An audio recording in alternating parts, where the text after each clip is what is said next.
of new circumstances, but we appreciate your coming in on short order. So, today, we saw what happens when Americans fight back against disastrous policies. Americans made their voices heard. Donald Trump rescinded the OMB order. Now he should rescind the nomination of Russell Vought. When the Trump administration announced this awful directive on Monday night, we knew immediately it was short-sighted, disastrous, cruel, and dumb. It was clear then, as it is now, that the directive was given without any comprehension of what it actually called for, let alone the ramifications on literally hundreds of millions of Americans.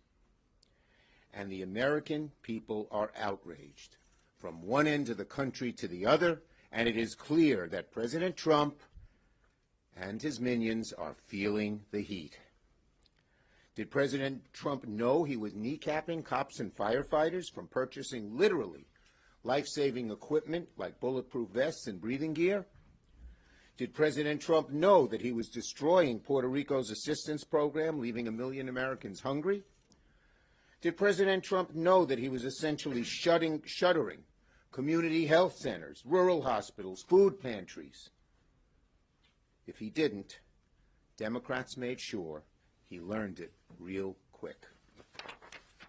I told all of you this week the proposal was best described with the 3 C's: chaotic, careless, cruel. And Senate Democrats responded with 3 letters of our own: NFW.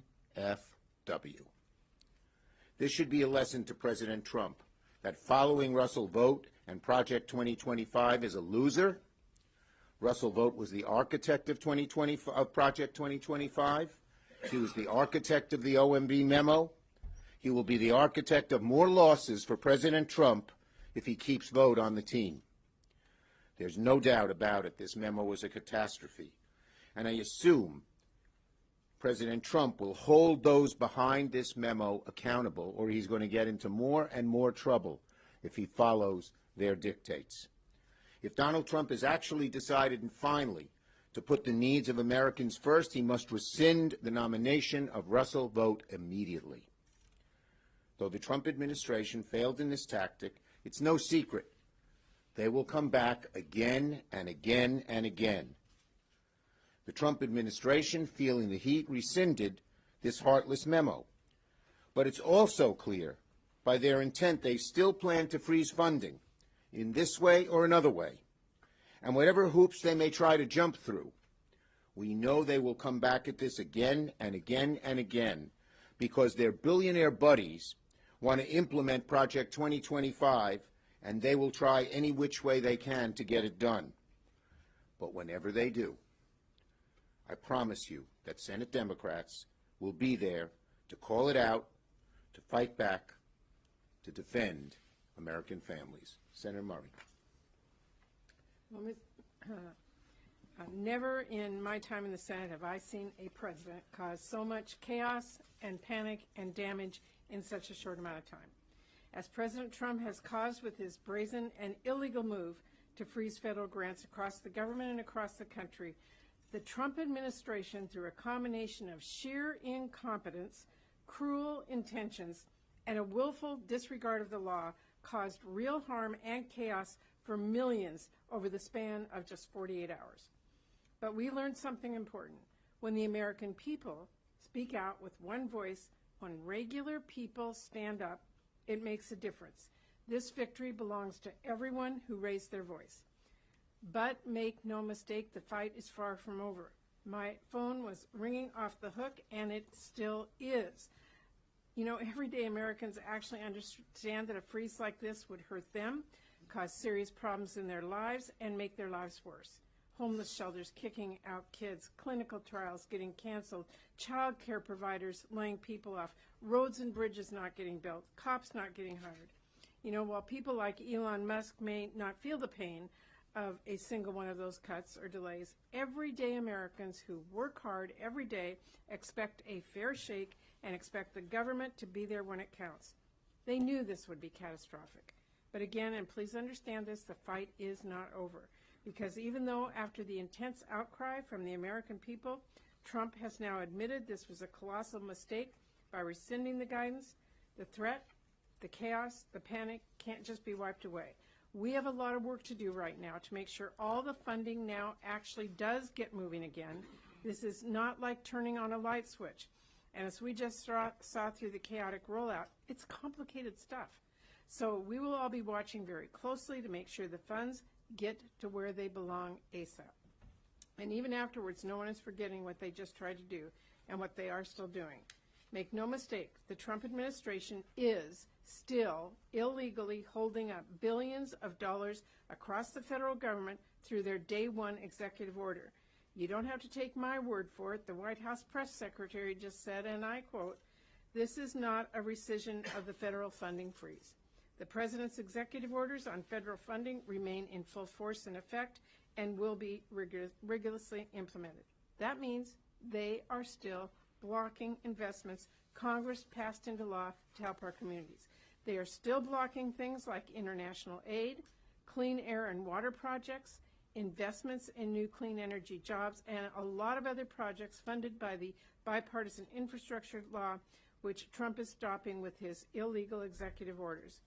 And aside from the fact they have not stopped blocking this funding illegally, their blatant attempt this week to illegally freeze trillions more in one fell swoop is, mark my words, a clear sign of what is to come. More lawless cuts, more chaos, more pain for our families. Trump has made it clear he's not going to stop unless Congress and the American people make clear we are not going to stand for this. And we have an opportunity now to make that clear when we vote on Russ Vought's nomination to be budget director. He is the chief architect of Project 2025, which left its digital fingerprints all over the illegal OMB guidance that was issued. This is a man who time and again has refused to say he will follow the law, including to me and to many others directly. Every lawmaker who doesn't want to see funds that they work to secure for their state, funds they know their families are counting on, ripped away, must vote no, and that's a start. But as long as the Trump administration is illegally holding back funds and harming families, this fight is not over. I and all of my colleagues will keep working to hold this administration accountable, make sure our communities get the resources they are owed, and make certain President Trump follows the law as intended by Congress. Thank you, Senator Murray. Yes. Can we just first get your interpretation of what this means? Is it your understanding that all the money that was implicated by OMB in the freeze is now lifted, but the executive orders that President Trump put out there freezing money is still in effect? Correct. They're still trying to do this. Now, they felt the heat from the American people. We helped explain to the American people how bad this was, but they're going to keep at it. The executive orders are still there. Vote is still their nominee for the head of OMB, and they're going to try to find every which way to get this done, but we are going to stand there and stop them. Like they felt the heat on this, they're going to feel the heat any other time. They will go in a different route to try and do the same thing. But we don't have any illusion that this is still going to happen unless they rescind everything. The executive order, they fire vote, and make a commitment that they're not going to illegally freeze funds anywhere. I would just amend one thing that Senator Schumer said. That is our understanding at this minute, this second of this day. Because very clearly, they are changing things constantly every single day. So I wouldn't be surprised in the next hour if we hear something else from the press secretary, from OMB, from whoever. So what we are telling you is what we know right now today. And I'll tell you what that causes, is all of the people who have been calling us are still sitting in chaos. Yeah. What's going to be the next thing that comes down? Is this the real or is there something else? And to me, that is truly frightening. And those executive orders are still in effect. That's the danger, and they're still trying to do this. They're just feeling the heat, and they're trying to, throw out like a bullfighter a red cape. We're not falling for it. Just to be clear, are Yes. you planning to sue to lift the hold on infrastructure and IRA funding? There's a suit that the attorneys general have filed in the Rhode Island court right now. Yes, ma'am. Are you guys changing how you work, with the constant changing news? Do you have more staff or who are, later? Like, how is that working? And how Look, new world. great, that's a great We question. breathe every day. Yeah, but Bannon has this idea of flooding the zone. And he's trying to fool us. Their view is they'll put so many bad things up that we won't pay enough attention to any of them. But we're being focused. We're being pointed. When this executive order and this funding freeze came out, we focused all our fire on that, even though there were many other bad things being done, and we will return to those bad things. But we're not letting them trick us with this flood the zone strategy. Yes? Yeah, just building on that, what things are you going to focus on when there is so many shiny objects in a given day? Are there certain themes? The worst ones, and there are a lot of them. And we have a lot of energy, and we have a lot of talent in our caucus, and you're going to see us focusing on a whole bunch of different things. It just so happened that this funding freeze was so broad and so cruel that we knew we could arouse the American people. And one other good thing happened. The American people see that we can win. We haven't won this fight, don't get me wrong, but see that we can have some real impact, let me put it that way, that we can have some real impact on this Trump administration, which would like everyone to believe they're impervious to public sentiment. They're not. And we showed that with this, what we've done. And our caucus is going to focus on anything that hurts our constituents. You bet. We got plenty of energy and plenty of time to do all of that. Yes? So then, is this a victory for you all, or is this, as you also put it, an effort to... It's a long war. This may be a small victory, but it's a long war, and we got to continue to fight it. Yes? This is a question for Senator Murray about the top-line talks. Earlier today, you were saying that this would have a negative effect on those. Has the reversal changed your outlook? Let me make it very clear. Vote is going to be voted on tomorrow in the Budget Committee. He will go to the floor for confirmation.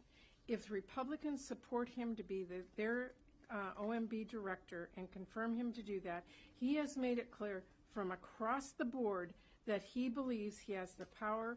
We believe it's illegal. In fact, we know it's illegal to abscond funds and to spend them any other way. As long as he is willing to do that, he's willing to follow through on it, then it makes it virtually impossible for us to reach a bipartisan compromise on appropriations. Yes. Last question, young lady over there. Senator Murray, since you called on Senator Graham to halt this nomination of Mr. Vogt, have you heard anything? But what have you heard from your Republican colleagues? Has there been any response or movement that suggests that? No, Senator Merkley is ranking member on budget, and I do not believe he's heard from anyone yet. Yeah. Do you guys continue to protest other nominees? Yes, absolutely. And let me tell you, I think our members of our committee today did a very good job in showing so many of the problems with the RFK nomination. There are a number of nominees, him, the DNI nominee, who we are going very strongly at, and we hope our Republican colleagues will join us. Thank you, everybody. Thank you.